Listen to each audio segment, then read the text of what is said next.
Hi all, അസ്സലാമു അലൈക്കും. Welcome back to Silnas kitchen. ഇന്നത്തെ റെസിപ്പി നല്ല ടേസ്റ്റി ആയിട്ടുള്ള ഒരു സ്പെഷ്യൽ ആയിട്ടുള്ള അടിപൊളി ഒരു ഐറ്റമാണ്. നോമ്പിനൊക്കെ നമ്മൾ ഉണ്ടാക്കിയെടുക്കുന്ന തരിക്കഞ്ഞി അല്ലെങ്കിൽ റവ കാച്ചിയത് എന്നൊക്കെ പറയുന്ന ഒരു ഐറ്റമാണ്. മധുരമാണ്. നോമ്പ് സമയത്തൊക്കെ നമ്മളിവിടെയൊക്കെ നിർബന്ധമായിട്ട് ഉണ്ടാക്കുന്ന ഒരു ഐറ്റമാണ്. അതിൽ നിന്ന് നമ്മൾ വ്യത്യസ്തമായിട്ടൊരു വെറൈറ്റി ആയിട്ടാണ് ഞാനിത് ചെയ്തിട്ടുള്ളത്. ഇനി തയ്യാറാക്കുമ്പോൾ ഇതേ രീതിയിലൊന്ന് ചെയ്ത് നോക്കുക. എന്തായാലും എല്ലാവർക്കും ഇഷ്ടമാവും. നല്ല ടേസ്റ്റി ആയിട്ടുള്ള ഒരു ഐറ്റമാണ്.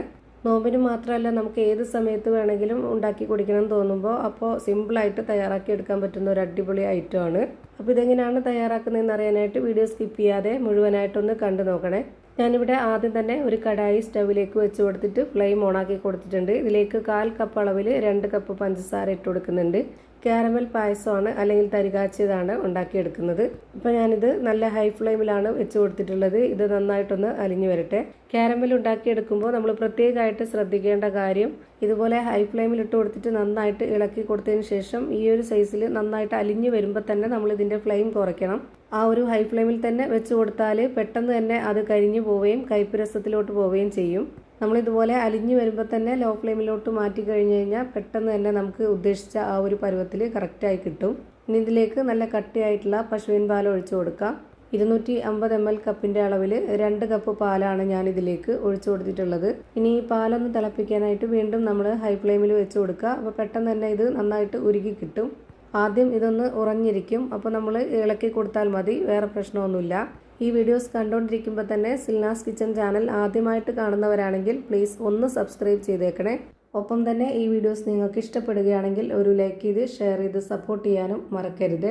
ഇനി ഞാൻ ഇതിലേക്ക് പാലൊഴിച്ച അതേ അളവിൽ തന്നെ വെള്ളവും കൂടെ ഒഴിച്ചു കൊടുക്കുന്നുണ്ട്. ഇനി ഇതിലേക്ക് നമ്മുടെ ഈ ഒരു മധുരത്തിനെ ബാലൻസ് ചെയ്യാനായിട്ടുള്ള ഒരു നുള്ള് ഉപ്പും കൂടെ ഇട്ട് കൊടുക്കുക. ഇതേപോലെ തന്നെ പശുവിൻ പാലിൽ മാത്രമല്ല തേങ്ങാപ്പാലിലും ചെയ്തെടുക്കാവുന്നതാണ്. കാരമലിൽ ചെയ്തെടുക്കുന്നതുകൊണ്ടാണ് നമുക്കൊരു പ്രത്യേക മണവും ഇതുപോലൊരു നല്ല ഭംഗിയുള്ള കളറൊക്കെ കിട്ടുന്നത്. അല്ലാന്നുണ്ടെങ്കിൽ നല്ല വൈറ്റ് കളറിലിരിക്കും. അപ്പോൾ ഇത് നല്ല പോലെ തിളച്ച് വന്നിട്ടുണ്ട്. ആ ഒരു സമയത്ത് നമുക്കൊന്ന് ലോ ഫ്ലെയിമിൽ ഇട്ട് കൊടുത്തതിന് ശേഷം ഇതിലേക്ക് ഇട്ട് കൊടുക്കേണ്ടത് റവയാണ്. വറുത്ത റവയാണ് ഞാൻ എടുത്തിട്ടുള്ളത്. റവ വറുത്തതോ വറുക്കാത്തതോ ഏത് വേണമെങ്കിലും എടുക്കാവുന്നതാണ്.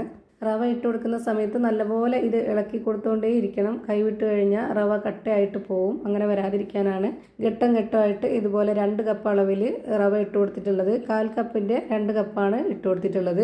ഇത് നല്ലപോലെ ഒന്ന് ഇളക്കി കൊടുത്തതിന് ശേഷം പിന്നെ നമുക്ക് വേണമെങ്കിൽ ഫ്ലെയിം കൂട്ടി വെച്ചിരിക്കാം, കുഴപ്പമൊന്നുമില്ല. ഇനി ഇതിലേക്ക് പാൽപ്പൊടി കലക്കിയതാണ് ഒഴിച്ചു കൊടുക്കുന്നത്. ഞാനിവിടെ ഇളം ചൂട് വെള്ളത്തിൽ ഒരു 3 ടേബിൾ സ്പൂൺ അളവിലുള്ള പാൽപ്പൊടി നന്നായി കലക്കി എടുത്തു വെച്ചിരുന്നു. അത് മുഴുവനായിട്ടും ഇതിലേക്ക് ഒഴിച്ചു കൊടുക്കാം. ഒരു 1/4 ഗ്ലാസ് വെള്ളത്തിലാണ് കലക്കി വെച്ചിരുന്നത്. പാൽപ്പൊടിയും കൂടെ ചേർത്ത് കൊടുക്കുമ്പോൾ നല്ല ടേസ്റ്റാണ്.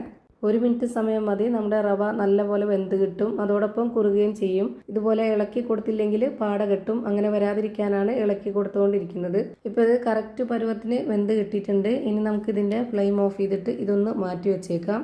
അടുത്തതായി വീണ്ടും സ്റ്റവിലേക്ക് ഒരു പാൻ വെച്ച് കൊടുത്ത് ഫ്ലെയിം ഓണാക്കി കൊടുത്തതിന് ശേഷം അതിലേക്ക് ഒരു 2.5 സ്പൂൺ അളവിൽ നെയ്യ് ഒഴിച്ചു കൊടുക്കുന്നുണ്ട്. നെയ്യ് കുറച്ച് കൂടുതലായിട്ട് വേണം, എങ്കിലേ നന്നായിരിക്കുള്ളൂ. ഇനി ഇതിലേക്ക് നമ്മൾ ചെറിയ ഉള്ളി കട്ട് ചെയ്തിട്ട് എടുത്തിട്ടുണ്ട്. വട്ടത്തിൽ കട്ട് ചെയ്താണ് എടുത്തിട്ടുള്ളത്. അതാണ് കാണാനൊരു ഭംഗിയുള്ളത്. അതുപോലെ നല്ല കട്ടി കുറച്ച് നൈസായിട്ട് വേണം കട്ട് ചെയ്തെടുക്കാനായിട്ട്. ഒരു 5 ചെറിയ ഉള്ളി എടുത്തിട്ടാണ് ഇതുപോലെ കട്ട് ചെയ്തിട്ട് ഇട്ട് കൊടുത്തിട്ടുള്ളത്. ഇനി നല്ലൊരു മണത്തിന് വേണ്ടിയിട്ട് ഒരു 4 ഏലക്ക തല്ലിയതും കൂടെ ഇതിലേക്ക് ഇട്ട് കൊടുക്കാം. ഇതിനി നന്നായിട്ട് മൂപ്പിച്ചെടുക്കണം. നല്ല മൊരിഞ്ഞ് വരണം. അതാണ് ഇതിൻ്റെ പരുവം.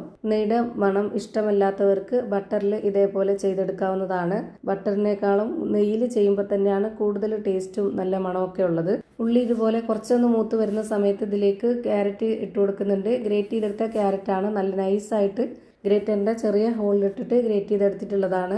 ഈ ക്യാരറ്റ് ഈ ഒരു നെയ്യിൽ നന്നായിട്ട് വെന്ത് കിട്ടുകയും ചെയ്യും. ഉള്ളി അതിൻ്റെ കൂടെ നന്നായിട്ട് ഒന്നുകൂടി മൊരിഞ്ഞ് വരികയും ചെയ്യും. ക്യാരറ്റ് ഒരുപാട് ഇട്ട് കൊടുക്കണമെന്നില്ല. ഒരു ചെറിയ ക്യാരറ്റാണ് ഞാൻ എടുത്തിട്ടുള്ളത്. ഇപ്പോൾ ഇത് കറക്റ്റ് പരുവത്തിന് കിട്ടിയപ്പോൾ ഞാൻ ഇതിൻ്റെ ഫ്ലെയിം ഓഫ് ആക്കിയതിന് ശേഷം ഈ ഒരു റവയിലേക്ക് ഒഴിച്ചു കൊടുത്തിട്ടുണ്ട്.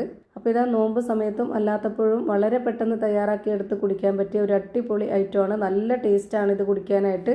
അപ്പോൾ ഇതാ നല്ല ടേസ്റ്റി ആയിട്ടുള്ള തരിക്കഞ്ഞി, അല്ലാന്നുണ്ടെങ്കിൽ റവ കാച്ചിയത്, അല്ലാന്നുണ്ടെങ്കിൽ റവ പായസം, അങ്ങനെ എന്ത് വേണമെങ്കിലും പറയാവുന്നതാണ്. റെഡിയായി കിട്ടിയിട്ടുണ്ട്. കാണാനും നല്ല ഭംഗിയാണ്. അതുപോലെ തന്നെ കുടിക്കാനും ഒരു പ്രത്യേക ടേസ്റ്റാണ്. അപ്പോൾ ഇത്രയേ ഉള്ളൂ ഇന്നത്തെ വീഡിയോ ഇഷ്ടമായാൽ ലൈക്ക് ചെയ്യാനും കമൻറ്റ് ചെയ്യാനും ഷെയർ ചെയ്യാനും മറക്കരുത്. അതുപോലെ തന്നെ ഞാനിടുന്ന പുതിയ വീഡിയോസ് നോട്ടിഫിക്കേഷനായിട്ട് കിട്ടുന്നതിന് വേണ്ടി സബ്സ്ക്രൈബ് ചെയ്ത് ബെല്ലൈക്കൺ അമർത്തി അതിൽ ഓൾ എന്ന ഓപ്ഷൻ എനേബിൾ ചെയ്ത് കൊടുക്കാനും മറക്കരുത്. പുതിയൊരു വീഡിയോയുമായി വീണ്ടും വരും. Thank you for watching.